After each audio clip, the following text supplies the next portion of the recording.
Travis's acceptance to a no. He's in Africa.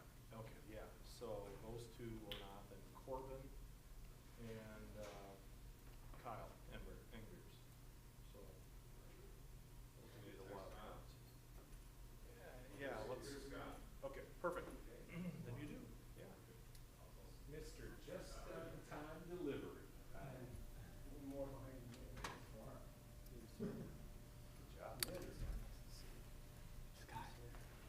Well, good afternoon, everybody. It's about 4:02 on Wednesday, October 8. We'll call to order the meeting of the Strategic Development Team. Dave, would you provide a roll call, please? Certainly. Christians. Here. Corbin. Engbers. Here. Feltman. Here. Pajot. Here. Schultheis. Williams. Thompson. Here. We do have a quorum. Thank you. At this time, we'll open our meeting to public comment. We allow anybody from the audience who would like to address the committee the opportunity to do so, requesting you state your name and address for the record and adhere to a 3-minute speaking limit. Any communications from the audience this afternoon? Hearing none, we'll close communications from the audience and move to the minutes from our September 10 meeting. Could we have a motion on those minutes? I'll move to approve. I'll second. Yeah, you will. It's a motion by Pajot, second by Christians. Any additions, changes to the minutes? All in favor? Aye. Minutes are approved. At this time, we'll turn it over to Joel for, or excuse me, I think or to Andrew. Yeah, actually going to turn over to Andrew Reynolds. Okay. you got a little mic, each of you. It's good up here, I think. Yeah, that's good too. All right. Hello again, everyone. Well, The next item on the agenda is actually to develop a system of blinks so people can update me on the Tigers score. So, like, left is Mariners, like right is Tigers score, I think. Well, I don't One know. blink per run. How often do you want to shout out? Yeah, every 5 minutes. Yeah. Okay. Yeah, every 5 minutes. We'll put a timer on it. It's got to be blinks because we've got a lot to go through tonight, so I'm going to get right into it. Building energy consumption, as you saw in the packet, is one of the largest levers we have in the CEP, so we've got a lot of targets and a lot of strategies that are tied up into this. This list of, we'll start with the targets. This is the full list, and I'm not going to read them now because we're going to just dive right into the first one and start talking about it. So kind of like we did last time, we're going to set up kind of what was there in the 2021 document. We'll kind of set up a little bit of how things are going with that target or strategy, and then there'll be an opportunity for you all to give some feedback or have discussion on them individually. So we'll just kind of get started that way and see how that goes for our time today. So the first target underneath this lever was to establish baseline energy intensity metrics for each customer class by 2025, which is obviously this year. We have a lot of this together. We're not going to go through all the metrics individually tonight, but just suffice to say we have energy use obviously for different categories of BPW customer. And then we obviously have the same type of data for SEMCO for therms used by different customer types. One of the hard parts from there is to convert that, and the energy intensity is often energy per square foot is the most common intensity kind of metric.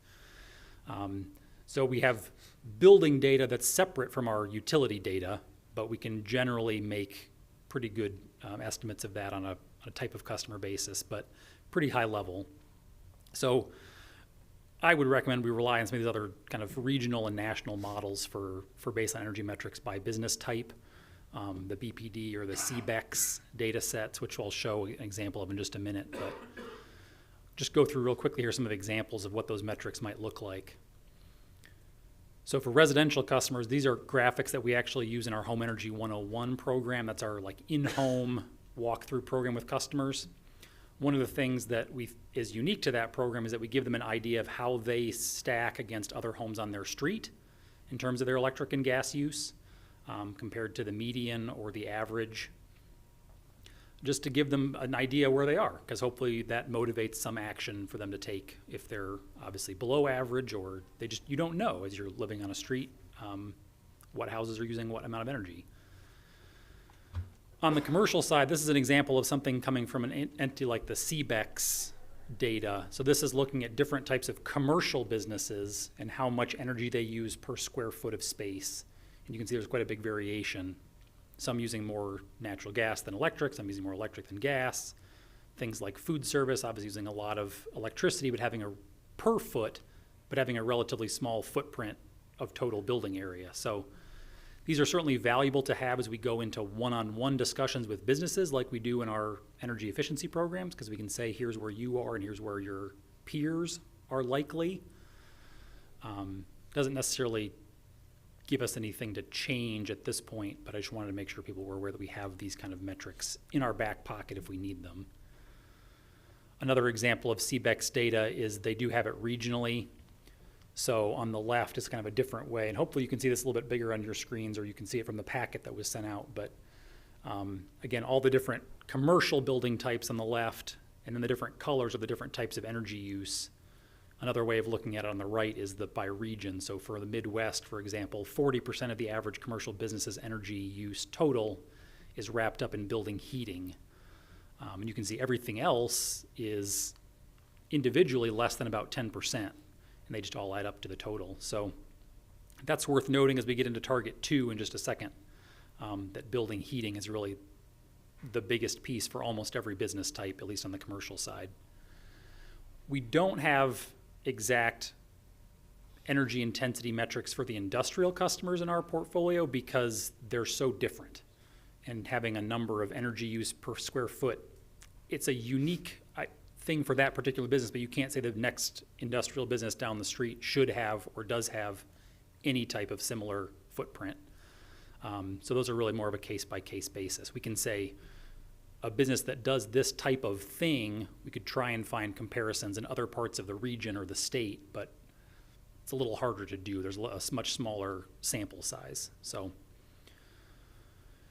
that's just giving some context on what data we can get our hands on and what we could use to compare. I don't think this was meant to be an action or a need to take change on this target at this point, but just know that we have this data available to us. But I pointed out that that heating energy piece, because target 2 gets into more specific metrics. So achieve a 20% reduction in carbon emissions from buildings by 2030. So as you can see from those last graphs, you can't get 20% reduction by just going after something like water heating or just going after space cooling, because those aren't 20% of most businesses or homes' total energy use in the first place. Even if you drove them to 0, you might have reduced your total energy use by 10%. So this is usually going to require a more than one strategy per building kind of approach to get that 20% kind of reduction. And when we're talking about the goal in terms of carbon emissions, that means it's a calculation that's impacted by the total energy use in terms of kWh and therms. It's whether or not we can influence the emission factor, like we've talked about in past meetings. That emission factor from electricity is going down over time. The emission factor from gas doesn't change. It's when you burn that unit of gas, the emissions are the same no matter what business you are or where you got the gas from. It's the same number. And then also RECs have an influence on this. So if a business is buying RECs, then we should be accounting for that and reducing their estimated carbon impacts. So those are the 3 variables that impact how we can get to that 20%. To give some context, if we meet the goals of, again, the previously discussed electric portfolio lever, if we get to that 70% reduction from 2005 levels, or alternatively, if we meet the state of Michigan's new energy law requirements for 2030, we'll see something like a 20 to 30% reduction in the carbon emissions associated with buildings, whether they do any specific action or not. So that's not to say we shouldn't encourage them to do that, but that's kind of what those energy laws and what our current strategies will get us, all else being equal. Does that make sense? All right.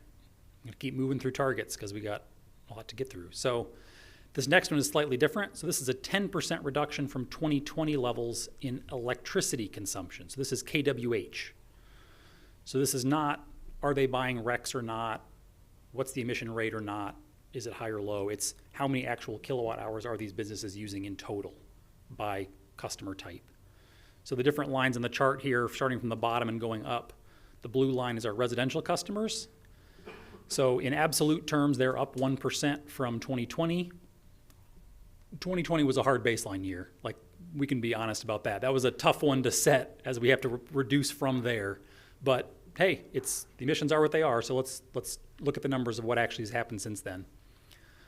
Commercial businesses are up 10% in absolute terms. That's total kWh.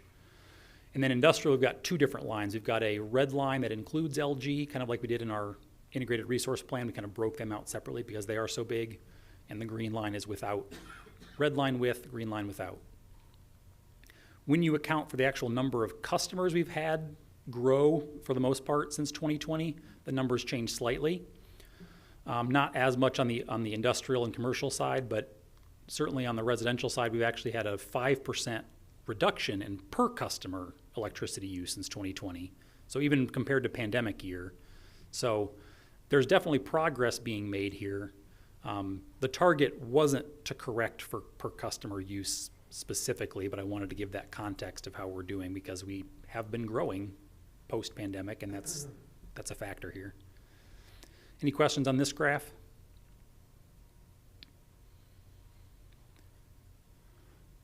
The next target is very similar, but for gas. So the target set here was a 15% reduction from 2020 levels again, or I should say 2020 again. This one was 15%, so a different magnitude for natural gas consumption. This piece of the emissions puzzle is a lot more tied to the weather and the temperature outside. This is not whether or not we're being more, efficiency is in here somewhere, but the big swings you see from one year to the next are, I've got a second axis here with that dotted line. That's the number of heating degree days. So the higher that dotted line is in like the early years that we were doing this calculation, that was more heating was required. It was colder weather. Therefore, the gas use of all these different customers classes was higher than it would have been if you compare it to something like a 2024 year where that heating degree days was actually quite a bit lower. So you can see very drastic swings in how much gas is used in a given year, not just by residential customers, but by commercial and industrial, based on how the weather and the temperature is of a given season. So obviously something that's well out of our control as a committee, but it's a big factor.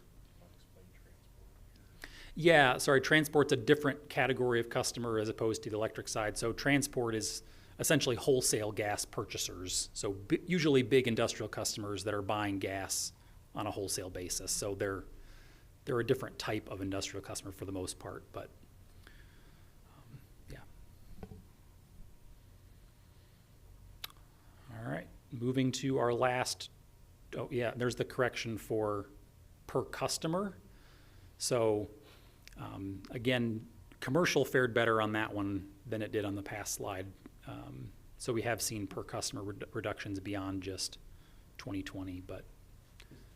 Sorry, maybe I missed this. Is this data set provided by SEMCO? It is, yep. We don't have down to the same interval levels we do with our own data, obviously. Yeah. What we get from SEMCO is on the years that we do the CEP calculation, we request the total therms by customer type. So we just kind of roll those all together based on whether they're commercial, industrial, or transport, so we can look at those totals.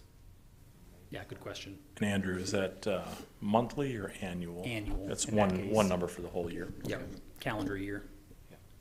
Yeah. Hopefully I'm Scott. reading this graph correct, but you said the total days in which heating is required, that's the dotted line? It's not actually days, it's heating degree days, which is interpreted as the number on a given day. If the average temperature is 65 and that day it was 55, that's a 10, a score of 10. And over a year you sum all those differences from the average or the expected temperature together. That's what a heating degree day is. Okay. So it's going to be over 365 Yep, the number of days under 65 and the intensity Yeah, of so how it's- low under 65 it is. So the more days, the deeper that temperature is, and more days, then you get a higher level of heating degree days accumulated in a year. And so that's just an indication that you've had more prolonged cold weather than when you have the graph showing less heating degree days. Then you still might get extremes, but it's not going to be as prolonged and as deep as what it was in the years that have the higher amount. Yeah, so I'm looking at 2022 versus 2024. Yeah, There's a distinct, almost double. it's a big drop. Yeah, it's 6,000 versus 5,000 because that axis is on the right. So it's not double the number, but it's still a pretty significant difference from one year to the next. Absolutely. Yeah, Scott, the dash line is using the axis on the other side, so that's not a full scale from 0 all the way up, so it's a little bit emphasized, I think I would say. More than a 10% drop, so Okay, thank you. still significant. Were you going to say something else, Brian? Okay. Good questions. And the last target that was, again, came from the last report's work was convert 5% of natural gas energy use in buildings to being supplied by electricity by 2030. This is one that we'll have a little bit better time tracking now that we do have electrification incentives that we'll talk about in a little while. Because without those, we don't really have any way of knowing when a customer switches from gas to electric because it's just kind of lost in the totals of electric use and gas use. But if we have a rebate that says we'll pay you if you switch from gas to electric, then we can start tracking those customer decisions and figuring out why they made the decision and what would have motivated them to do something else and those kind of things. So I can't give you a number on how many % of customers have done this yet, but driving around town, I can tell you anecdotally, there's heat pumps that we never paid any incentive for. So people are doing this. We just don't have a good number yet of how many are doing this. So You do know how many you've done incentives for? yes, we have that. Yep. But in terms of that's a fraction of what's actually happened without us. So, Also, Andrew, another question, Yeah. or comment more worthy of note, the Tigers are down 2-0 in the middle Okay. of the fourth. all right. 0 outs, just so you know. So, Thank you. I would have given a sooner report on that had it been better. Better news. Okay. The winking started to look like flirting. Yeah, it was, you get the wrong. Right. Right. All right. As you can see, there are not a lot of animations on my slides tonight because of the amount of stuff we're covering. So it's not, I'm sorry, Keith. Sorry, Nothing's moving around. standards. Yeah, I know. Strategies, same thing. We've got a list of 7 of them this time. So we had 5 targets. You have 7 strategies. I'm not going to read the list because we're going to dive right into them again. So here we go. Strategy number 1. Increase the electric energy waste reduction program targets and funding. So energy waste reduction program, again, that's the soon-to-be again mandated program from the state that says all utilities should have energy waste reduction programs, which is basically efficiency programs for their customers. We've had this for almost 15 years now, a little over 15 years now. This graph, I drew the dotted line here where the basically showing like where the baseline was when the SDT wrote this recommendation. So we have been increasing our budget for these programs. We've been increasing our results as in most years as a result of the increased budget and spending. But it is worth noting that since that line was drawn in the sand, the state has passed a new energy waste reduction law, in addition to the new law related to our electric portfolio and renewable portfolio, that says all utilities have to have these programs again, because there was a brief kind of sunset period where municipal utilities didn't have to have them anymore, at least weren't required to. We kept ours going, but in that new program, or that new law says it should be 1.5% of your annual sales should be saved in energy efficiency. So, the status of that, at least in terms of that action step under this strategy, has been achieved. We raised our budget. We've had a target of 2% for the last year in terms of what we're trying to get in terms of a sales reduction. Going forward, starting in calendar year 2026, we would be aligning our goal with what the state says our goal should be, which is 1.5%. The other action step that was listed under this strategy relates to a program that no longer exists within the city right now. The Home Energy Retrofit Program was a grant-based program that went away when we started Home Energy 101. So that action step, as worded, doesn't really have any meaning anymore. We'll talk a lot more about Home Energy 101 in the education lever topic next month. I'm not going to dive into it too much tonight, but I just wanted to give some update on why that's red, because that program doesn't exist. So I'll pause here for any thoughts on strategy 1, because again, we have increased our budget for this, and now there's a new law that basically says we have to do it a certain way. So having a separate strategy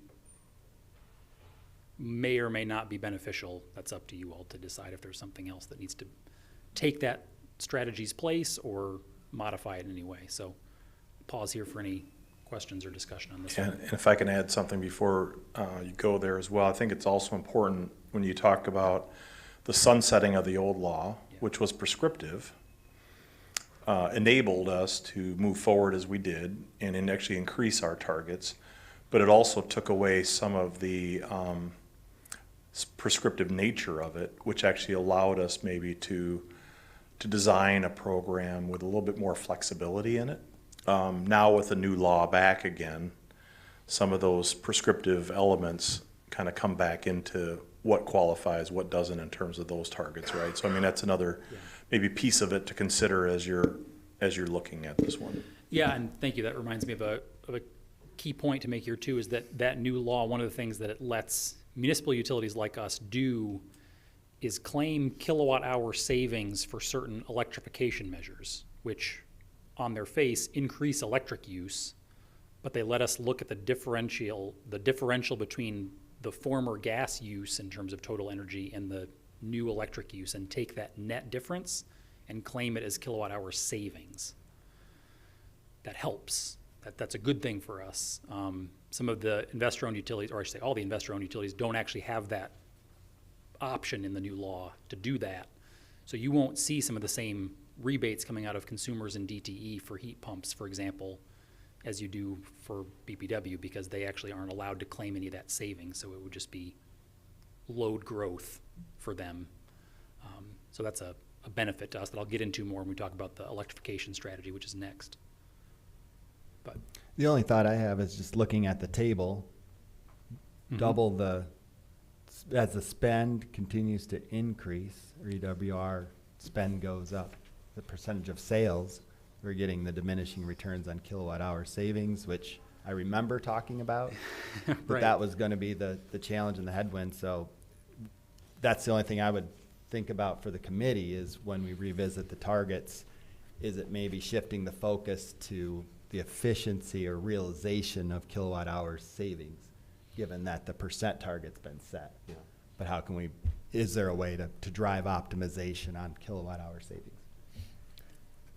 Could I just, to Boyd's comment there, would it be helpful to get better efficiency numbers from your industrial customers? I mean, when I think about it, obviously coming from an industrial company, we do a lot of benchmarking with our industry peers, and often the practice is there's just certain efficiency things we want to measure ourselves on, and we participate in anonymous surveys. Like somebody says, hey, look, this data is not going to be published, who does what, but in this instance, maybe you would survey, and I'm making this up, 25 industrial companies in the Holland area, and say, okay, would you be willing to report your kilowatt hour, usage on a period of time, like a year, and then come up with some sort of a productivity proxy.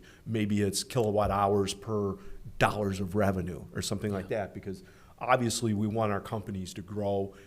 We don't want to say stop using energy and, curtailing growth, but, to Boyd's point, we want to move towards efficiency. So my rambling question would be, would we consider some sort of an innovative way to do that? yeah, I think that would fit really well underneath an update to one of the later strategies that's talking about how well, if at all, are we kind of surveying businesses about their rec purchases? And I think broadening that to be other things like helping us develop better metrics or kind of guidelines based on industry type would be an excellent addition or modification of that strategy. And the only other thinking I would have on that is if we could allow ourselves kind of statistically to say, okay, pick it up, if you have 1,000 companies and you get 200 participating, that should be enough to generalize to the Yeah, population. absolutely. Yep. Yeah, I think, and it goes back to, in the slides you had earlier where you showed the commercial type of organizations have pretty decent benchmark to know, house of worship is this, food prep might be this, type of thing. The industries that we have, we need to have enough data of similar type of industry to be able to correlate that. If we just surveyed all of our customers because we have so many different sector, types of industries, primary manufacturing types, and what they do within that primary manufacturing segment, it could be very difficult to get enough good benchmark, in ours. Now, if there was a national, like if you participated in something that was more national, and then, so we know that we're getting entities, and that would be something that would be helpful. It might be difficult among our industries to have enough, really good data there to get enough benchmark because there's just so many different types of manufacturing industry. So, but So I can recap for the kindergartner in the room. So we have moved to 2% as a goal because we chose to, because we thought it was a good thing aligned with the community energy plan, not because the state was telling us we had to. Correct. Because there was a gap in the law, essentially. Then now the law is back, and it's back to 1.5. They're saying 1.5%, and therefore that confines you to 1.5%. It doesn't necessarily confine us, but some of the other pieces of the law wouldn't help us to set a higher target because there are things like percent of our total budget that must be spent. For example, 25% of our budget has to be spent on low-income customers.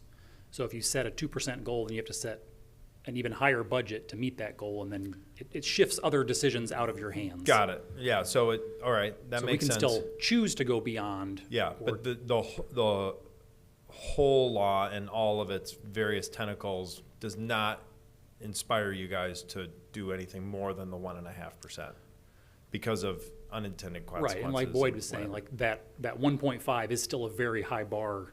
Right, to as reach. as the volume, correct. So to that point, but let me again just make sure I heard it correctly. But this law also is incentivizing municipal utilities to do fuel switching.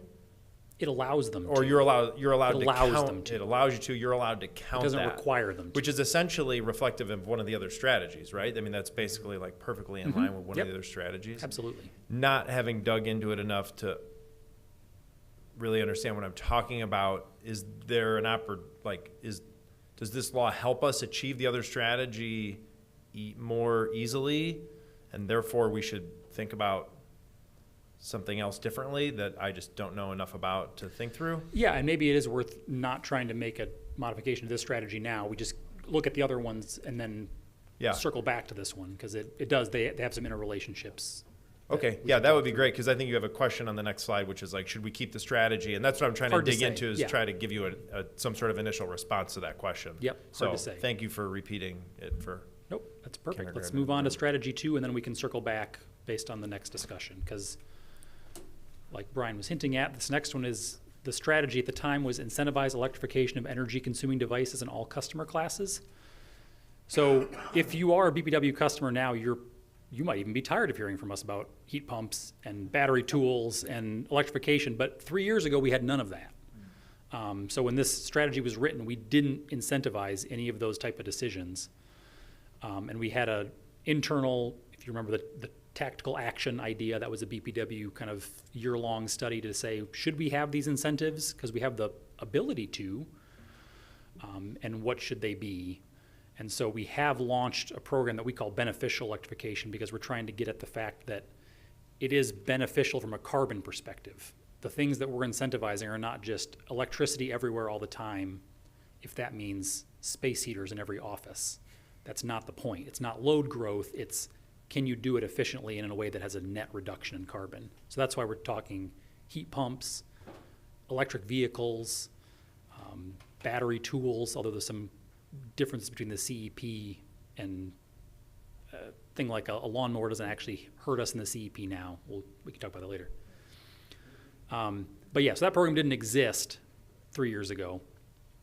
And then provide for the ability to include electrification projects with the home energy retrofit program. Again, that exact program doesn't exist, but we now have additional incentives if you go through the Home Energy 101 process that will essentially double your rebates for those same electrification things, like heat pumps, heat pump water heaters, and those sorts of things. So as it was written, we've done this, but there's a lot more we could do, I think, to go beyond this for things like commercial customers coming up with either more prescriptive kind of strategies that reach them where they are. Industrial electrification is a thing, but it's a very hard thing to prescribe because everyone's widget maker is different, but somewhere in the world, someone's making an electrified version of that widget maker. And if it came here, it would be a very big net carbon savings, but that's hard for us to know as a 3-person team at BPW what that next thing is.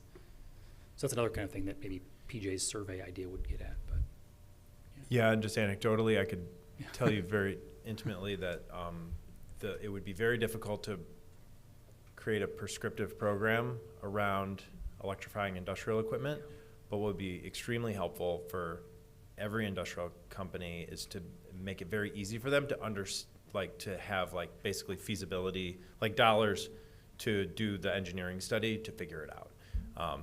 And it doesn't matter what you're making or how much of it you're making.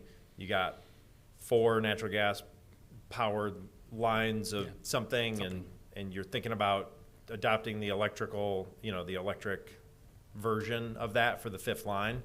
There's sub-metering and some relatively simple engineering calcs that folks would need to hire someone to do. And making that part easy would definitely stimulate, at least fast forwarding, people's ability to do the business case and actually make the buying process easier. yeah. So that would be a definite thing to consider and throw into the mix. Great.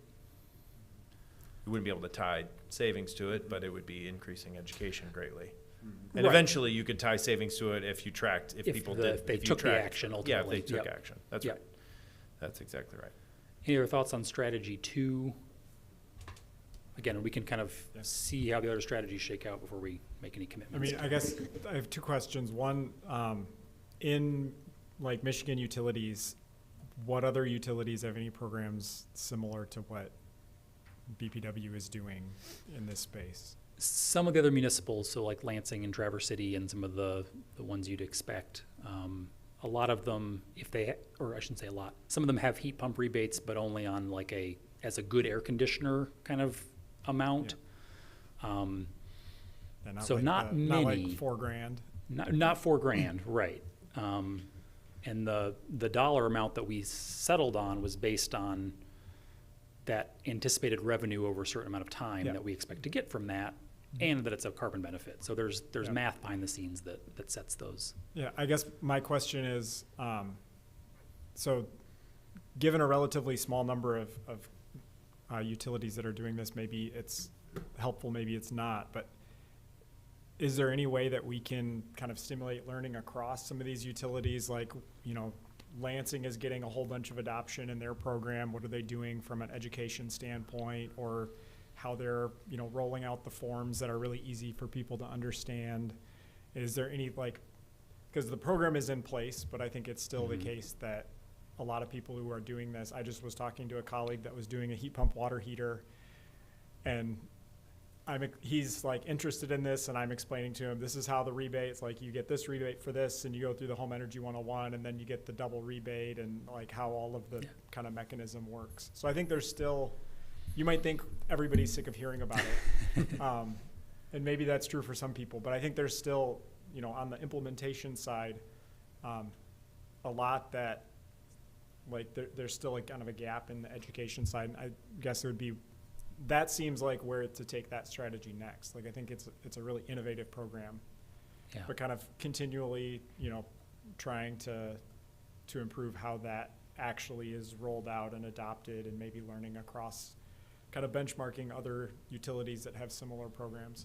Yep. Have you provided data, or is there somewhere where I haven't looked that actually articulates the adoption rates of this, of like heat pumps in residential homes as an example? Like, how deep into the opportunity are you? I have some data. I think we looked up a number for a recent Holland Energy Fund board meeting, and I think it was roughly, of the people who've completed like our Home Energy 101 program, about 5% of them have heat pumps now, which I've tried to find statewide stats, and I think it's more like 1% statewide. So That's of the people that completed the that's program. the people that completed the program. What about, like, I don't know, how many residential homes are in town? No idea. 30,000 or something like Right, but that? we don't have any I mean, idea how do you many- have- You've got 300 or? If they didn't do a rebate from us, we don't know if they have a heat pump or not. Okay. So I don't know I mean, I but- don't know the Holland adoption. So carbon totally aside, from a business case from the BPW, which is good for City of Holland and City of Holland residents because of the relationship with all of us together.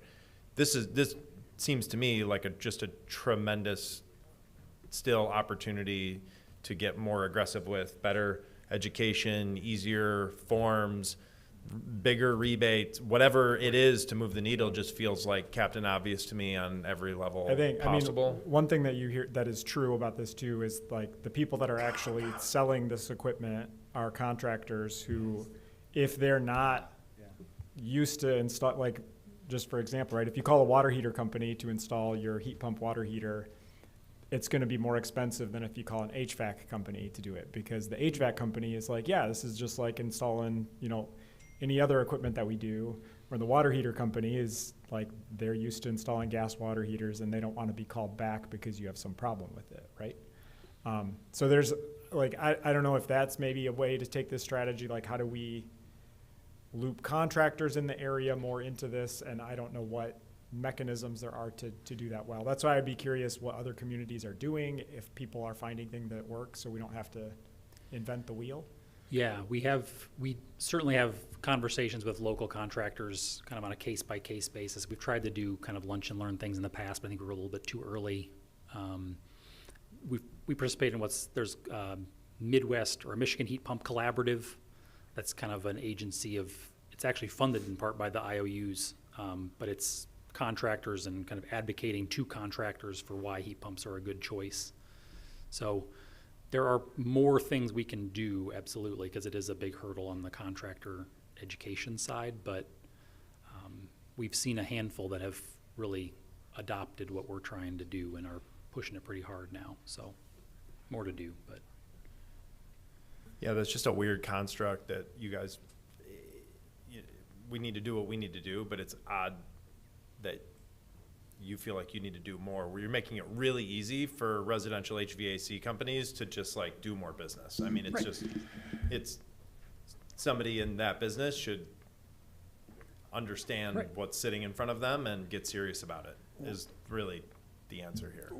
As much as you can do lunch and learns all you want, I mean, it's like that would be the way to solve it really quickly. It is interesting, right? Because you would think, oh, it's out there, and if I'm a contractor and I'm trying to get business and sell stuff, and I've sold someone a heat pump, why wouldn't I tell them and actually do the paperwork so they can get the discount on the heat pump? I mean, there's no downside to that, but yet, as Andrew said, you drive around town, it's like, oh, there's heat pumps going in that they didn't get a rebate for. Like, you just wouldn't think that would happen, but weird things happen. On the industrial side, Yeah. there are, I think there's quite a few that have gone in without rebates. Yes. Yeah. Can we include like a $25 Amazon gift card for the contractor?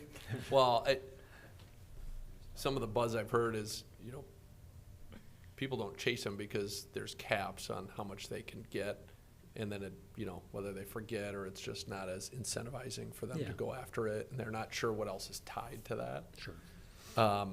But how much later are you able to go back and utilize that switch that they had in system types towards some of the goals?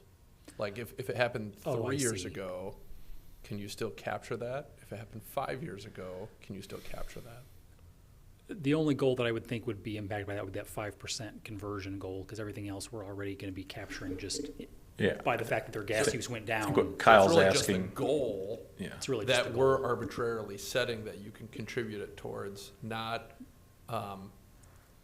going back retroactively to Yeah, give them incentives. right. The incentives, we usually have about no more than a calendar year backwards that they can, if they didn't hear about it, they did it anyway. It's not the point of rebates to go back and give it to you after the fact, but It's supposed to incentivize decision-making. well, I guess the question is though, from the state statute Right, but then perspective, for claiming those savings, for you claiming go those back within savings that that are calendar year. electrification for the purposes of helping to meet the EWR targets, Yes. Correct. there's maybe an opportunity there to gather that information. And if it still has value to us, maybe there's even a reporting incentive that we can create, you know, to, you know, maybe you don't get the full rebate or whatever, but maybe if, you know, we put something out there that if you've done a project, you know, there's an opportunity for you to get something, yeah, you know, by reporting it if it does have value to us, you know. yeah. Correct. It's possible. That's what I'm Yeah. getting at. Yeah. Is there a way to still go back? I mean, if you're seeing them, jot it down, or is there, you know, somebody we can bird dog it for Right. a couple weeks and see how many clients you can at least develop that list for, and then that story will get out. Hey, there's still money out there, whether you did it Right. a year ago or 3 years ago, and Keith and I were chatting too. I think there's a couple of surveillance opportunities, right? One is our annual surveys that we do, customer surveys. The other, Keith points out, and I don't know if we've ever like mined data from the permit side, you know, because if the permit is taken out for the HVAC conversion, you know, then that should be something, there's a record of the type of permit anyway, but. It's a good idea. Are there currently incentives, back to tools, power Yeah. tools and stuff, any small engine combustion replacement, are those part of the incentive program at all? Yeah, we're still putting that under the umbrella of beneficial electrification. The only reason I mentioned that doesn't really help us in the CEP is that we don't account for the gas lawnmower emissions now, for example. So when we electrify that lawnmower, we can't claim a savings because we didn't. That's why I brought this up. We did have discussions in the last committee about, briefly, and the difficulty to measure, you know, what's out there. I think there's been an explosion, right, Yeah. in electrifying since then. Yeah. And it makes me wonder if we do have a flawed metric that we could actually, there are assumptions. A house has a lawnmower, you know, it's got a weed whip, it's got a blower. You can kind of canvas across some assumptions, and it makes me wonder if the overarching metric could or should be relooked at to include that. And then in here, just a massive adoption rate, take rate. There's got to be plenty of data around it too. We looked at it like, and I'm not going to use the term that we used before on it, but you know, we looked at it as a way of warming people up to the bigger investments in the home. If you can get comfortable with a yard tool that is electrified, you know, a lawnmower, snowblower, whatever, you get a little bit more comfortable with the concept of let's do a heat pump or let's do, you know, a heat pump water heater, right? So it may be good to track still from an adoption perspective, just to understand kind of, you know, if that's the entryway for people to kind of get into the larger investment, you know, how many are coming into that larger funnel to begin with? You know, Andrew's point is that your current metric for carbon doesn't include gasoline and a lawnmower. So electrifying it, there's really nothing to discount in terms of the carbon per capita number. So from a measurement standpoint of the actual carbon per capita, it might not do a lot for you, but, you know, tracking it from a standpoint of who's coming into this electrification world, you know, there may be some value in that. That's my question, is why doesn't it include it? Just hard to know how many people are like taking a can of gasoline today and sort of, so you'd have to have some pretty big swags on, you know, what's actually going into that number today to sort of get at. But I have seen plenty of published numbers regarding small engine combustion. Yeah. Yeah, It's out there, you know. per hour, blow rate, right? So I struggled with it back then, but it was a different time still. I think they were unproven. You didn't have the 24, 40 volt kind of stuff coming out that was enabling more powerful lawn tools. The commercial uptake wasn't there, but the commercial uptake is really turning on now. And if it is a part or could be enhanced in the EWR program, then I am challenging, why not reset the metrics? Yeah, so just to be clear though, we still do, we do have some support for that kind of conversion. Yeah. So we're still incentivizing it, even though we may not be measuring the impact of it. We still are trying to incentivize it because we want people to get comfortable. Number one, we want to see the improvement from not just carbon, but there's other emissions, that are problematic, from some of those, smaller engine type of emissions. So there's that, but then there's just the whole concept of getting people warmed up to something bigger, by doing it. Yeah, I mean, just kind of one comment on that. First, it's 3-2 now. Tigers have 2. Okay. All right. But it's only one out. What inning, Jeff? Bottom of the 5th. Okay, thanks, buddy. So that's the first thing. No, I think from a CO2 emission standpoint, Boyd, I think the studies that I have seen, and I don't have any at my fingertips right now, but the CO2 emissions from those kinds of things are small compared to your car, something like that. But like Dave was saying, the other emissions, right, the particulate emissions and the other like NOx and sulfur emissions and stuff are all quite a bit higher than because you don't have the same exhaust treatment that you do on a car. So I think from that standpoint, like maybe I feel comfortable keeping that out of the overall CO2 footprint because I think you're talking about 5 gallons of gas over the course of a year versus 500 in a car. So that is probably like kind of the balance that it is, but certainly from an other kinds of emissions and a health standpoint, that has a much bigger effect than it would otherwise because you just don't have the same exhaust treatment. Yeah, that's helpful. I think that's a similar discussion we had last time. It's all coming to light. Yeah, right. Mm-hmm. Boyd, you get points for remembering that from last time anyways. 3 years ago. All right, I'll move on to strategy 3. Consider requirements for energy disclosures for buildings sold or rented. This is red because as far as I know, we have not, or City Council has not done anything formal to consider such things in the last 3 years. We don't have a lot of buildings sold or rented that would, I think, probably have purchasing decisions swayed by this in this day and age that we're in. With the shortage we have of housing around here, I think an energy disclosure won't make or break someone's decision at this point, but that's not for me to say, I guess. That's for you all to decide if that's still a goal we want to keep as a strategy or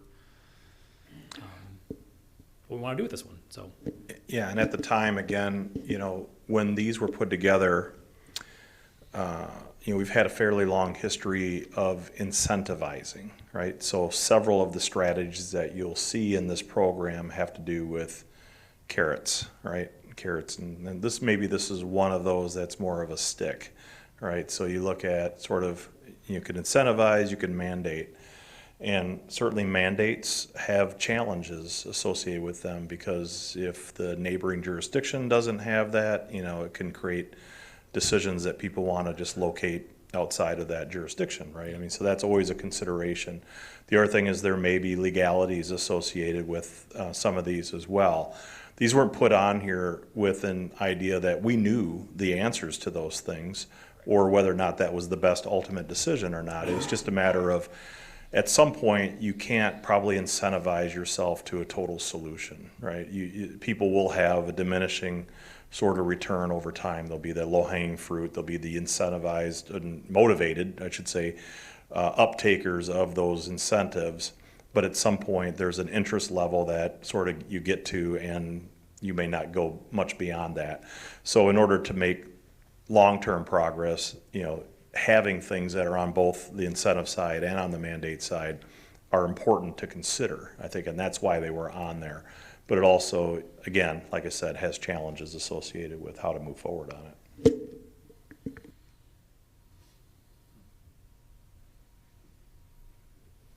Any other thoughts on this one? All right. We need to, what's the overall process here? We need to say bag it right now, or we're just I like can taking circle back this in? to our and- strategy list at the end if that's easiest. Come back after going. I just, Okay, yeah, great. We want to be helpful Yeah. to what you're, Yeah. what you need from us.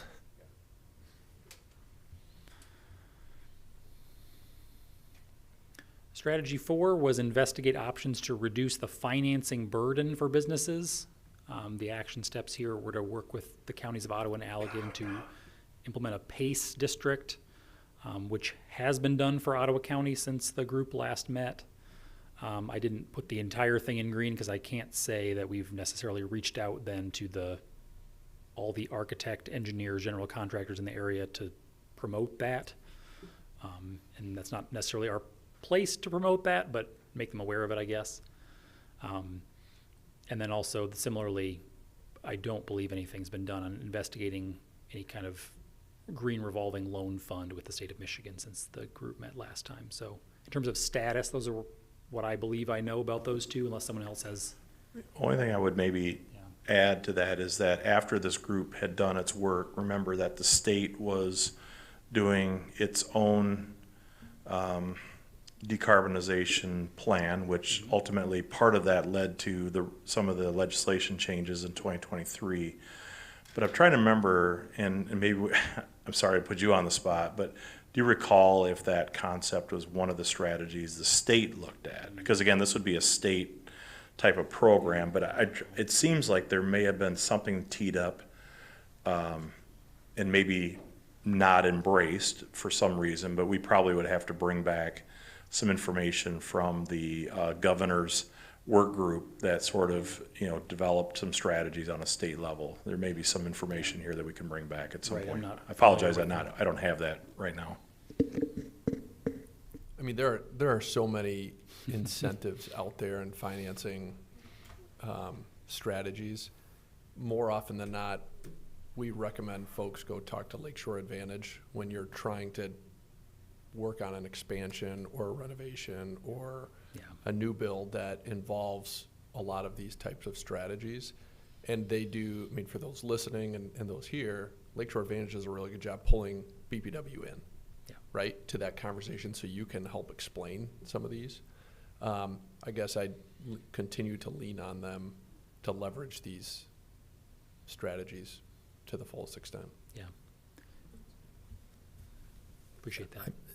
My 2 cents on the revolving loan fund concept is making things easy for people to execute the buying process is always just part of the challenge. And the various, like what's the group called? Mary Templeton was there. Michigan Saves has a bunch of financing for efficiency sort of things. And at the end of the day, what they do really a good job of is they make it very simple. They make it very simple, and that just helps in the whole process.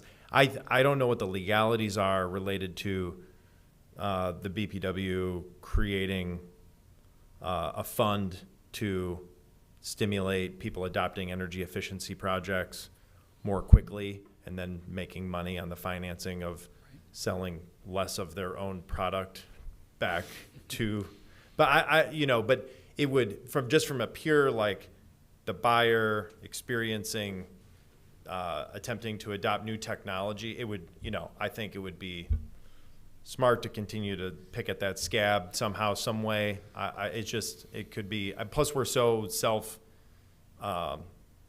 motivated for all, we've got a closed loop here, so we all win. So, like, I think I've been chirping about this one way or another for like 12 years, is I just think it would be really sweet to not just have like a rebate, but just to be able to like finance the whole thing right through the BPW and you guys can make a couple bucks on the financing and everybody wins. It just makes it super easy for a select portion of projects.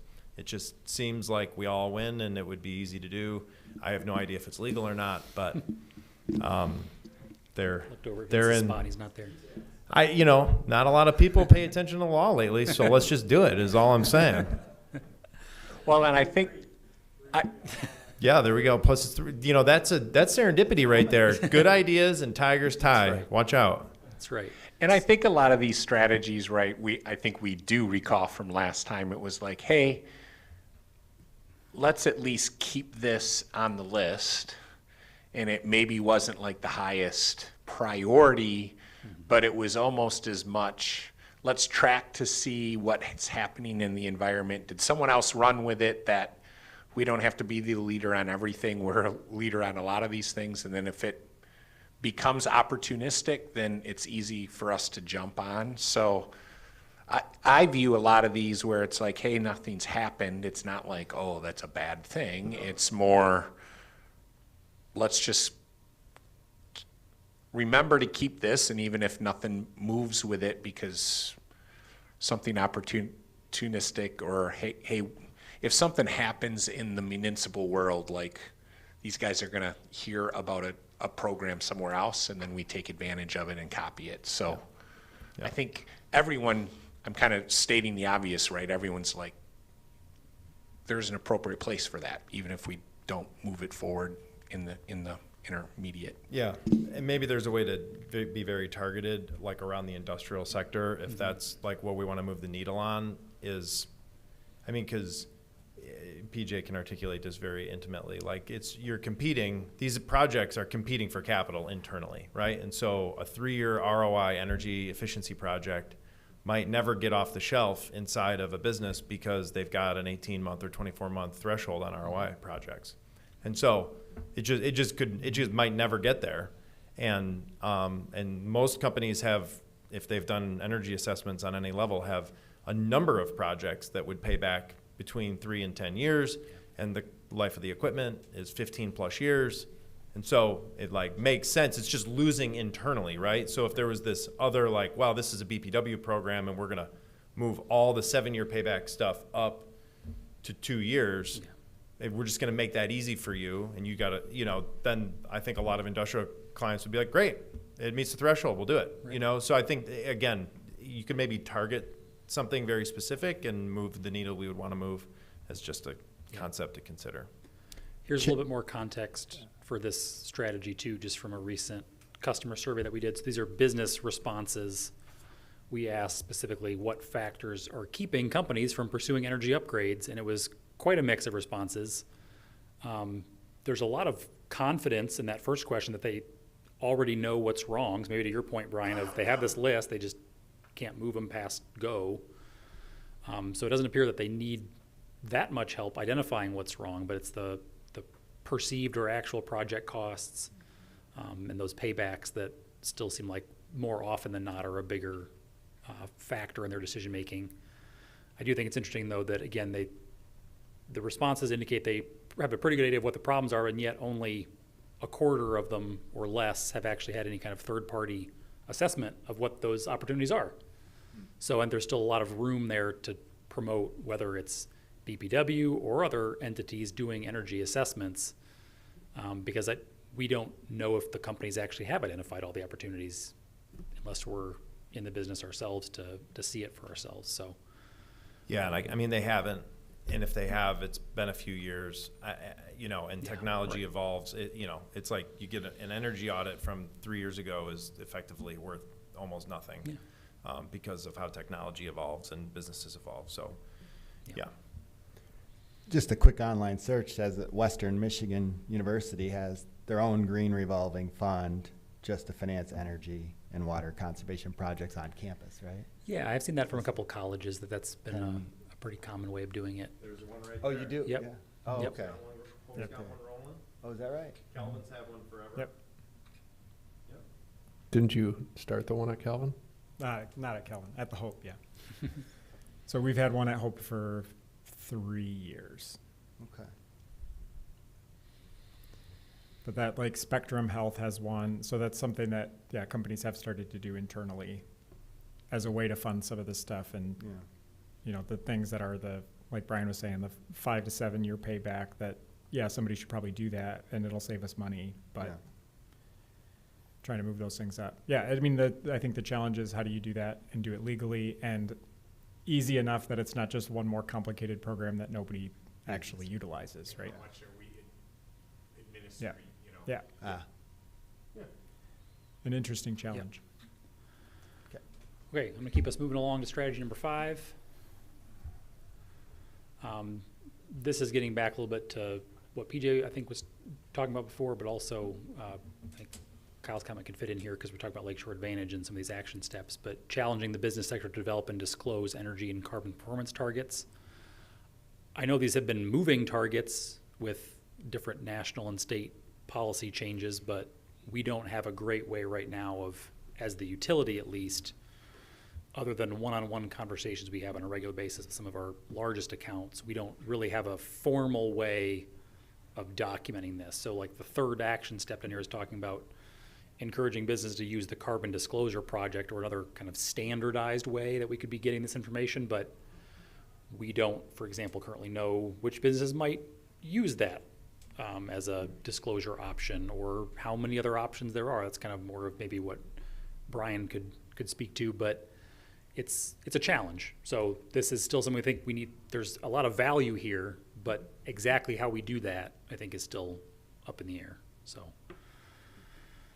but it could be things like, are you buying RECs? What are your energy goals? All these number of questions. How do you rate against other businesses in your same industry based on what you already know, based on national surveys that you participate in? All that kind of stuff could be of great value, but don't have a really good formal way of doing that right now. So, love ideas. Yeah, I mean, I can tell you this strategy is, you could put this all in green just because the world is turning and businesses are more and more and more having to be aware of all this stuff and report it, or getting, or begrudgingly, getting dragged into having to report it. But, yeah, I think from your perspective, also capturing it is, I don't think you're gonna have to apologize for asking because you're not the only one asking. Okay, so that's like one thing is you can ask, and a lot of people produce sustainability reports or social impact reports, and you can kind of scrape some data. And because so many companies have greenwashed historically, many of the reports that do get produced now actually have a lot of data in it, because before a lot of people were just telling stories, and then it was like, but there was no data to support it. And so there's actually more connected for people that do produce reports. There tends to be more data in it. What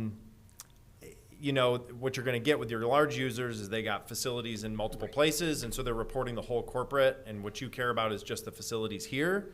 So, I don't think you have to apologize for asking. I would hypothesize many of the people you talk to are going to be like, we got that somewhere. I don't, know where exactly. So, yeah, I think it's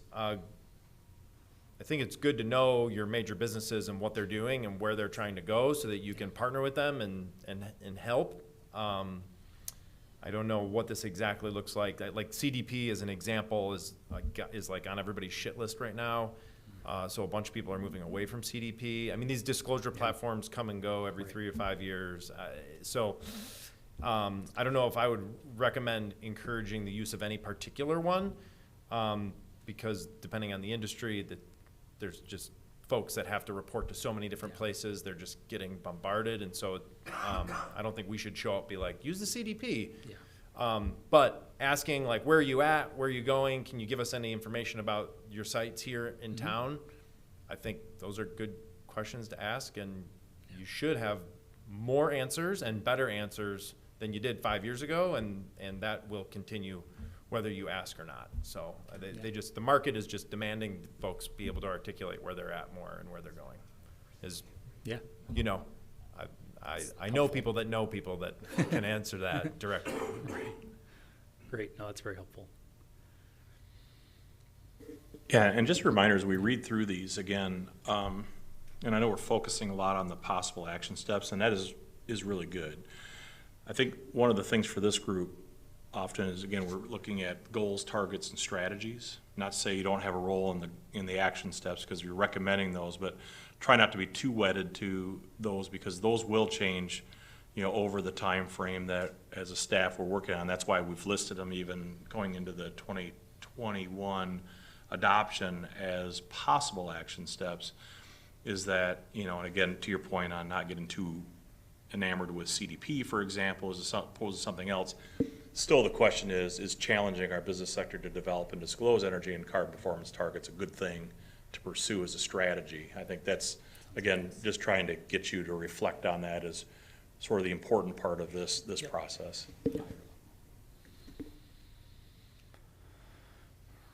Getting close to the strategies here. So strategy 6 was reduce carbon from city and BPW buildings by 80% from 2015 levels by 2030. I realized as I was getting ready for this presentation that I did not get you the actual stat. I just said, yes, we did it. So apologies for that. But trust me, until next time. But we are buying 100% renewable electricity, and then obviously we have the gas use of our buildings as well, but that does get us above that 80% reduction level from 2015. So now it's just, what do we do from here to keep momentum that the city has and the BPW has to keep kind of showing, kind of walking the walk, or showing what we want people to do in their own businesses and buildings to keep that moving forward. So. Using strategy 6 to articulate strategy 5, we keep it. Yeah. Yep. Right. We can't ask other businesses what they're doing if we're not doing anything ourselves. Yep. Absolutely. You could. You could. This is another one of the examples that Dave gave for kind of the stick versus the carrot. So investigating the potential for creating natural gas free or electric only zones. So again, on the action steps, I'm not aware of any other steps that have been taken since 2021, but just still here to consider the strategy as an option as opposed to just other incentives.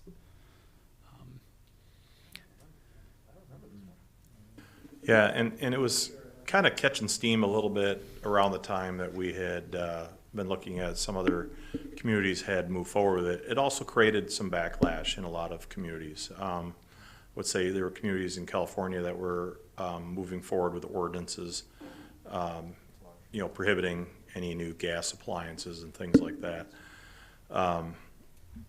Don't know if there's anything that really came out of Michigan's work here other than sort of, I'm looking at the goals out of the climate work group, and I don't see this one really showing up there. There was introduced legislation to ban local governments from being able to take this action. So it's always that type of thing. Yeah. And I know we had the discussion that it's not like there's a lot of, open green fields that are being converted to that don't already have the natural gas infrastructure in it. What I will say is that we are familiar with that some new housing units in particular that have gone in just with heat units or heat pumps or those types of things. So, I think probably you're going to continue to see more of those types of things. And then, as Kyle said, or, they always talk to the BPW at that point. So some of the incentives that we have catch the new builds when they come in and they go, oh, it makes sense to do this. So catching them at the right time, Brian's talked about that. Catching people at the right time of the investment cycle is key. So I think we've seen progress in this area without particularly hitting this exact strategy. Yeah. Yeah, that's, I guess, like one of the things that I think about for this, right? So Holland Christian just built like 4 new kind of standalone one-room schoolhouses for their forest school, and they're detached from all the rest of their buildings, and they all have air conditioning and natural gas furnaces. And I'm sure it would have been cheaper to, like, you have to run electricity out there, but if you didn't run a gas line and BPW incentivized it, it would have worked fine to install a heat pump in all of those spaces. It would have been perfect. And it would have been cheaper.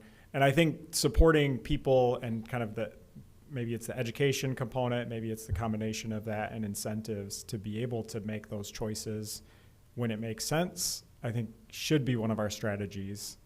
Even if we're not saying, like at the city, we should mandate that all new construction is going to happen this way. Because there are times where new construction is happening and it should have been done that way because it would have been cheaper, it would have worked out great.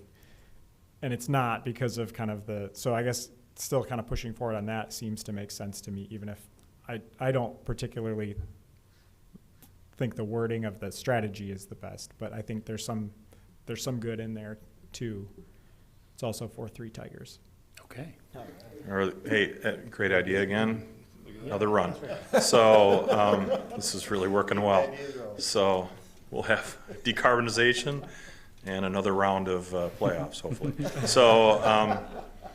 So we're actually, this one, I think if we're going back to the incentive part, again, that goes back to that earlier strategy of electrification incentivizing, right? I mean, that's kind of what you're referring to. Yeah, So but it's sort of like, captured within strategy number 2. Can we try with that? Yeah. Like, is this strategy really trying to capture, how do we catch people at the early stages of site design? Yeah. And, Okay, I see what you're that saying. kind of thing, right? More Like- intervention at more of the planning process Yeah. and, Encouragement. yeah, encouragement Yeah, there. or just to kind of walk with people that are, right, Yeah. like you're working with a contractor and this is how you build buildings in Yeah. Michigan and this is what we're gonna do. No, I appreciate that, Versus yeah. like, hey, well, maybe like if you do it this way, you can open up more floor space in your building because you don't have to have a redundant furnace there. You don't have to run natural gas lines out to that edge of your property. It's probably going to make sense for that particular development. But trying to, and I don't know how we would do that well. Yeah, Which is always the it's pretty challenge, hard right? from a planning zoning perspective because you're the you know, it's like, I think we're trying to make it a carrot instead of a stick. And so I think I get what you're saying. So I think it's just continue to lean in. It's kind of like the contractors. It's really a contractor education and be like, hey, like you could do this, you could save your client more money and it'd be a better outcome. Like, I think that's what this, I don't know if this falls officially in the education or tied to, but that's what this is like, you know, Plagamars built those things and they didn't think through. Yeah. Right, as the example. And so, but if Scott had known differently, he would have made a different choice possibly, right? And so, I just think it's, and as we get deeper, this makes sense, as we get further along in the whole journey, we have to be more targeted to, so more targeted education is gonna be probably a theme based on where we wanna identify, like, where the opportunities are. Yeah. And so getting all the getting Kyle and all of his friends in a room and being like, this is all the stuff that we got going for new construction, make sure you know that is, cause not everybody knows it. Yeah. Or they forget, or they're busy, or what have you, right? Kyle's got it all memorized, we know that. It's up there. In fact, he's getting them in arrears. He's getting people after the fact money. A score update. And any time we talk about zoning and passing ordinances that prohibit people from doing things, it's very complex and very, very difficult, and it should be for a lot of reasons. But incentivizing the community to do things and take action is different. And I think in two of these strategies have solved the word prohibiting or restricting, and I'm not sure I like it in my oversight. I take ownership of that in the last committee that we had. That why I missed that, I don't know, unless it was the possible action steps we didn't really have a lot of input on, as what we've been told today. We don't have a lot of input. We should be looking at the overall strategy. So I think if, changing the wording could be very helpful in incentivizing contractors and businesses and industry to do things rather than prohibiting from doing things. Thank you. 5-3. was another So- good idea. That's what happened. Go in there. This was, I don't think it turned out to be too bad for me, because I tried to guess at some of the things that would probably rise to the top as new strategies, just to give us some starting points if we needed some for discussion, but I think we've hit on a lot of these.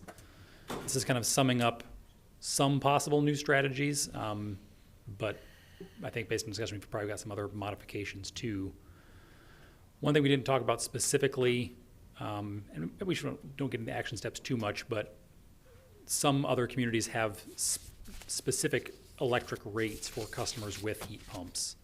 But I think one of the things that we expect to do in the next year or so from BPW's perspective is another kind of cost of service evaluation and looking at our current rates, and heat pumps will be something that we keep in mind as we look at those rates. So does a customer with a heat pump do better or worse if a rate was changed from now? It's something that we can certainly evaluate. Sorry, just to be clear, that's on like the KWH cost to the customer. You would like give people a different cost of fuel essentially There's if lots they of bought a different heat ways pump. that could look. So, we have, we've adopted, cost of service strategies that are, we try not to create subsidization between any customer class or within a customer class. But if you have a particular type of usage that would actually create a demand profile that should and justify some rate change because the input costs actually are less on a per KWH basis to serve that customer based upon their usage pattern, that sometimes justifies as a rate differential. And so that's, I think, what we're saying here is that given somebody making an investment in a heat pump for the long run, does that create a change in the demand profile of the house in a way that it would justify being able to spread fixed costs maybe at a lesser rate overall? You gotta heat the house at night Right. in the winter. Yeah. Does it line up well with our inputs to a point where the cost of service change is justified, right? So we're not looking at creating any subsidization in this, but a deeper It's look cheaper, at, yeah. a deeper look at whether or not it actually justifies a rate change. Yeah. Oh, that makes sense. Kind of like under electric portfolio, we had a possible action step of evaluating the value of solar from the past report. This would be very similar to that. What's the value of a heat pump? Is that just like a general time of use thing that you're talking about, or are you talking about something more specifically targeted? It Like could just be. changes to the time of use rate based on, Yeah. and that happens to, you've evaluated that a little bit. Is that what you're talking about, Dave? It could be influenced or applied in a time of use matter, but there's a lot of evaluation that has to go into whatever recommendation that would be yet. So I don't want to presume that. I mean, it also could be, hey, the energy factor, what time of you, like to Brian's point, if you're doing this at night and energy costs are generally lower, well, that justifies more the time of use approach.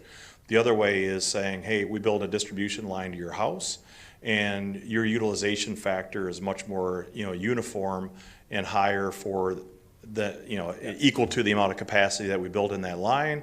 So we're getting a better, utilization Yeah, factor so of that asset, and so your rate is So lower. you're better on the fixed Right, cost. so that might be on the fixed cost side of it. So again, it just depends on what kind of evaluation and what that yields in terms of the actual findings of it. And you said earlier, we're strategies and the action steps, and it says evaluate here. So I think, in that regard, I Evaluate. like how it's worded. It makes sense. Yep, and I think the second one that I'd kind of thrown out here was something we definitely covered already, saying that we've got electrification programs now, and we didn't 3 years ago, but we can take them farther, particularly for C&I customers, to kind of look for additional opportunities. So again, that's another evaluate or just develop. We know we have them there. We should develop more. And then we just spoke with this one on the last strategy, or the last two strategies, I guess, expanding outreach to especially in those new multifamily residential construction projects. Some of the ones that Keith mentioned anecdotally of, we're getting new developments with heat pumps, those weren't incentivized by us. That was the builder saying, this is the best thing for my project and I'm gonna do it. And they didn't need to come to us for that incentive to make that choice. So, and then the final one I put here just for consideration, because I think it came up in the discussions from the last SDT at some point, was maybe this is related to the energy disclosures one. Is there a benefit or something worth looking at in terms of a recognition program for certain efficiency achievements or scores, if you will, for businesses related to local goals and targets? Because things like LEED certifications and things like that have a cost associated with them, have an expertise required to score them, and make that more out of reach for a smaller business. But if we had a local program that would recognize you with a window decal or something you could put on your website, would that be of value? And that's just something to think about as a carrot. Again. And recall back in the home energy retrofit days where it was sort of like incentivizing the grant program, deeper energy retrofits. At an outcome of that, there would be a piece of paper that would be given to them as well that had a rating system. Pearl, was it? Yeah. Pearl rating system.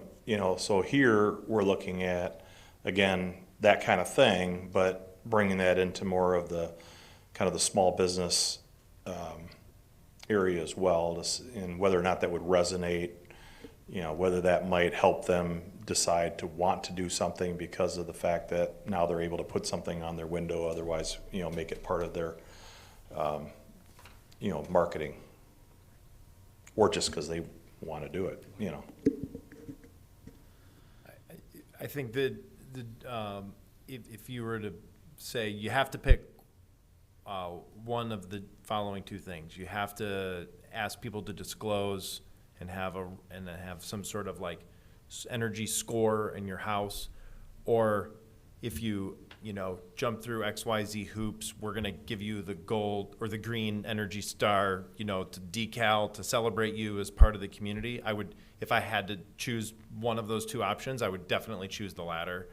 And I don't think, to your point, someone looking at buying a house is gonna get moved one way or the other if they're looking at a B- or a B+ on the energy score of the house. But if I was looking at a bunch of houses and it was like, oh, that one did a bunch of, like, they celebrated, they did a good job, they got like the green star, that would be like, okay, great, whatever. It seems less cumbersome administratively. It seems more community engagement and, just who we are and branding essentially. And so just creates momentum.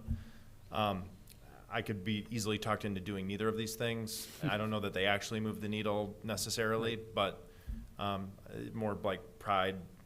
This feels more like, community pride kind of a thing, which it doesn't sound bad to me. Yeah, I mean, there's for the business itself, and then there's the peer-to-peer thing, right? I mean, if you're sitting there on 8th Street and you've got one, that one doesn't, does it motivate, the others to say, well, I want that on my window too, type of thing. Yeah, it would have to be administratively extremely easy. Yes. I mean, if you've talked to anybody who's attempted to do LEED, Right.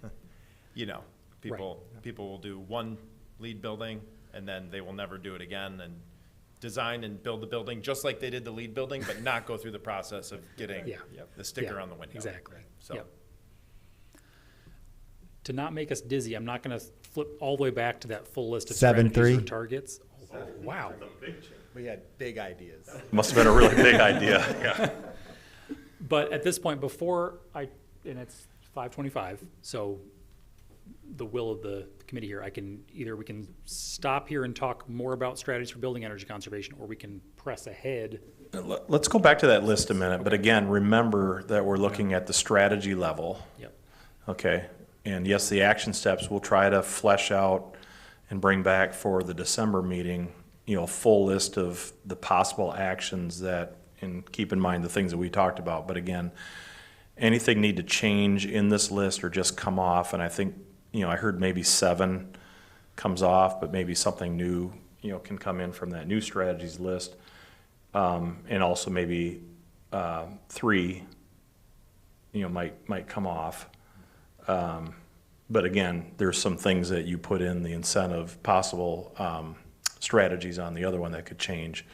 Based upon the conversation, I guess, is that sort of the flavor that otherwise these strategies as they're worded are worded well? Or is there something else here? Again, I think I heard some other comments on challenging business sector as well. I'm sorry, no, it wasn't that one. It was the investigate options to reduce financing burden. So when you look at the list, I guess, does the list still resonate? What can come off that list? What can change on that list?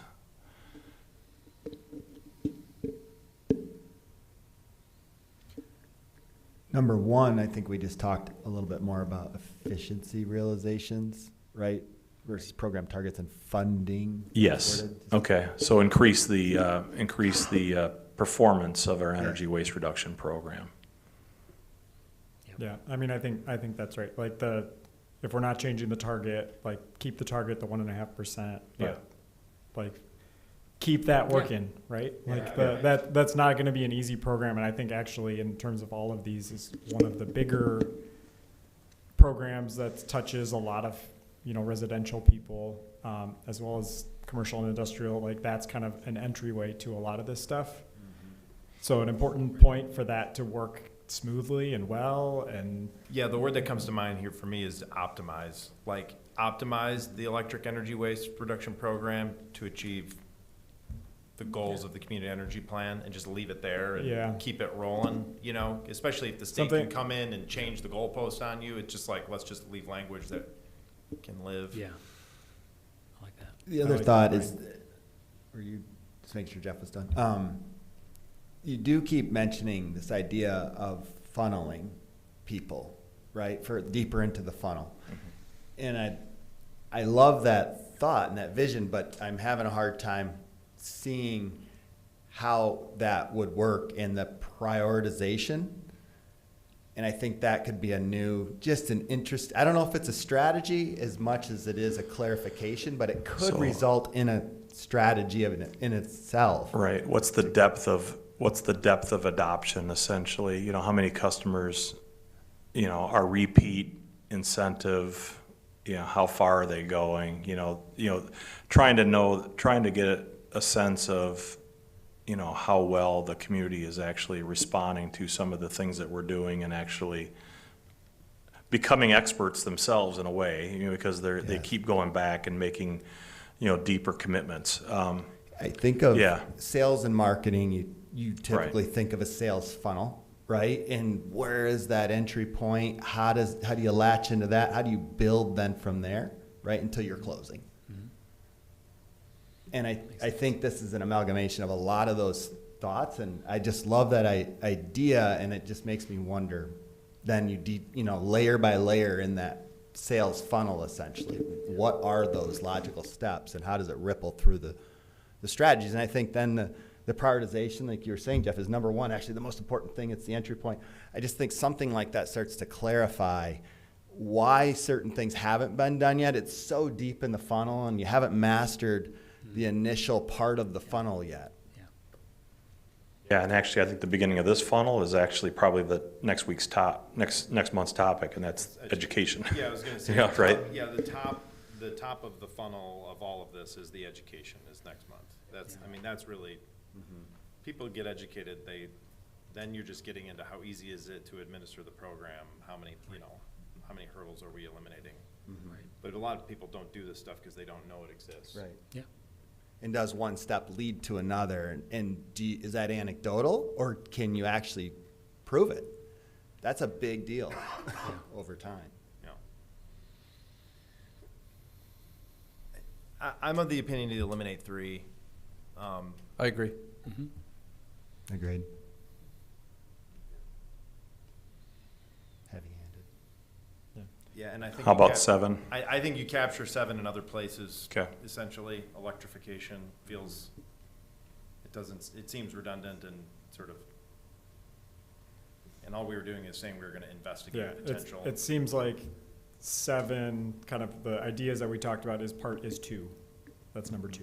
Yeah. Yep. Right. Okay. Yeah. Yep. And I think there's opportunity in number 2 to move beyond, the lawn tools and heat pumps and stuff, and move to more like earlier phase projects, and like how do we reach out well there? And if the world changes over the next 3 to 5 years, we can add it back in. There's like, oh, we missed it. A bunch of communities are natural gas free, and it's easy, and everybody wants it. It's not like we can't put it back in there. And go to the last list again with the possible new strategies, those 2. Yeah, I mean, the other one that I think needs to change, at least as I'm looking at it, is number 6.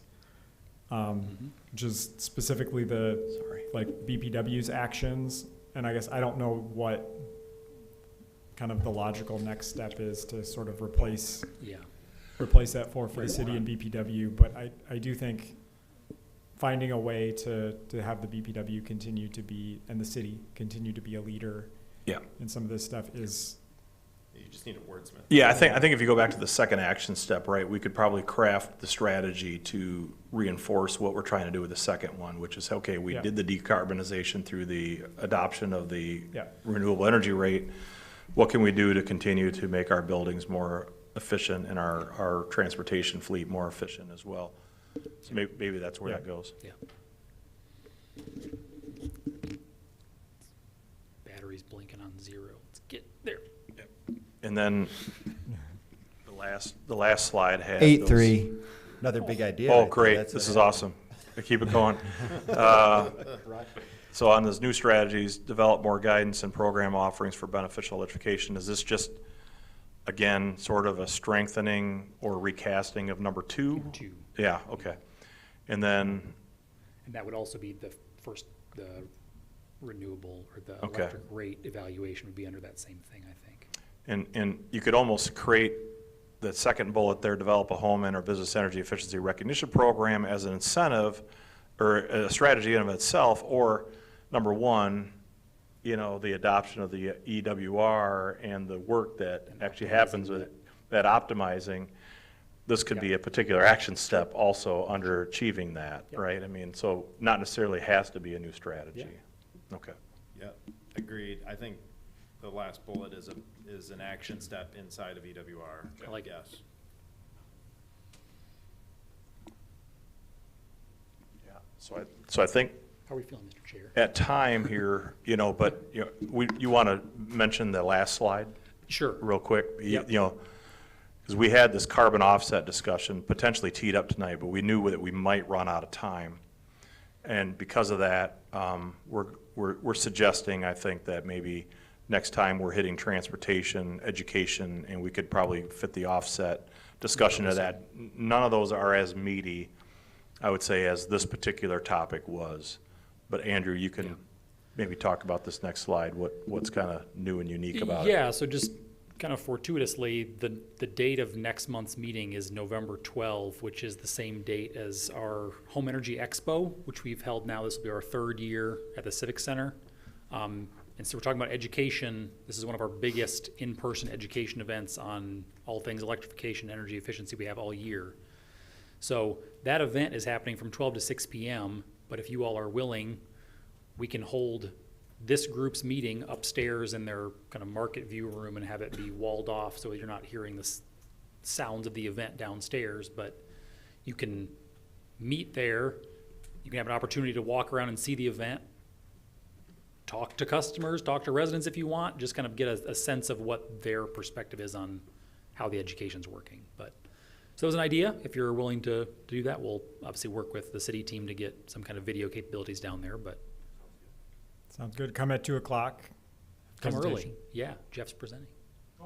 Nobody was there last year, so we're hoping for one customer this year. It's going to be. That would be Just to be clear. That would be an Just to be infinity clear, increase no over one last came year. to his talk, hundreds of people came to the event. I'm sorry, Jeff. It's just, it wasn't the event. It was specifically me. You were I like understand. first though, weren't you first last year? It was tough. It was a tough time slot. No, it was a great event. We talked to a bunch of people. It was really good. Yes. The presentation part is a little rocky, but we'll do better this year. Talk to Serge, 0 to 1, Jeff. All right. Support.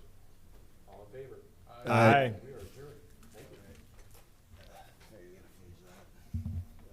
Thanks, guys. Thank you. Score? Still 8-3? Yeah, I don't think we can't stop the meeting just in case